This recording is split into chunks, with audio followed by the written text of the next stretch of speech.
ole clear tu zam tak tak te vain chu hei sumbul kalta na tha em mai jin kong ta na tha em mai kaladon ani mamo tu tam tak kan neya chulai kara chuanin hei sumbul hi kepon kamamo ma ka jun kong lama harsat na kanei ve thina o hei parmoi de parwar lo hei sumbul ani abul vela zam hi sialenu chu kan ti khania ling siam em mai khani hei par hi khai moi ni chuanin hei hi o sialenu chu ni hei ling nei min chun pal chon na thei em mai ni sialenu chu chu kan hre ome sialenu chu a ming po chu soinom lo tak ani nim ming mak ve dau mai ni kong bula hian zam du em sialenu chu hei ling chun hi na ni akoya na ni ti hianin sumbul bula hian lo oma sumbul lak te poti harsa ni o hei parvar hi hei sumbul kalna dam doi jun kong dam doi tha em mai chu ani hei hi akung bul bok po hi tha amai ro chu akung bul kan lak hian chuanin azo mai dona chu wangchon akung hi kan kitanga akung kan lak ba ka khan abul bok kan lak lo chon kinaron chor le don ani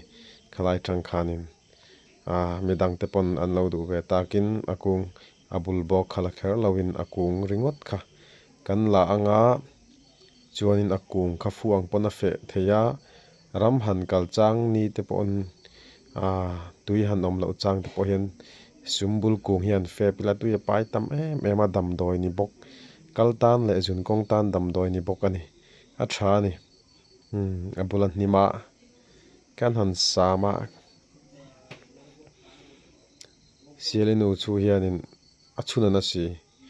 du angin juklak theilowa nim tlat bok siam mai kan sata ka sat ve na sakhop mai o helai tuna sumbul kalak na hei zembok workshop veng ani a hei kung ni omala hian puitling to akung poi lian kut jung pui ke jung pui ang tiat veli ni hei apar po mo ye hei lar maya parvar ani hei sumbul hi ti hian kan hri om hei kalna dam doi jun kong dam doi tha em mai chu ani pathianin kan rama kan mamo turin min pe ani kalna kala lungte om zai ngai to te le jun konga harsat na nei ten i sialenu sumbul hi an dam pui ani sumbul hi an han fe pa atuyan ina an chuma khan an kala lungte om te kha zai ngai lowin asom veka an jung chuak thin ani chu mi soini lowin ke pon alo mang tangkai to ten an soi ka hriat ani dam pui mak ten omani hei dam doi tha mai ani kha kan sat bunga kung ni ani ta hian kung khat ta om le kung khat hi kala le don ani hei kung khat hi kan la le anga sa hniam lu tuk kha ka tum lo chan chu sialenu chu kha atam lu tuka kain koi pa ka hlau sia hei kan la zawa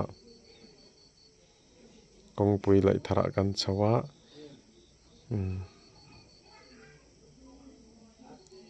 hei par hi in muem hei sumbul chu ni helai hianin hai va mim hai dai kan ti chi kha ram hai va mim kha hei kong sira hena lo oma alara ani ala mina ku jung pui ti tin eng tiar mai ni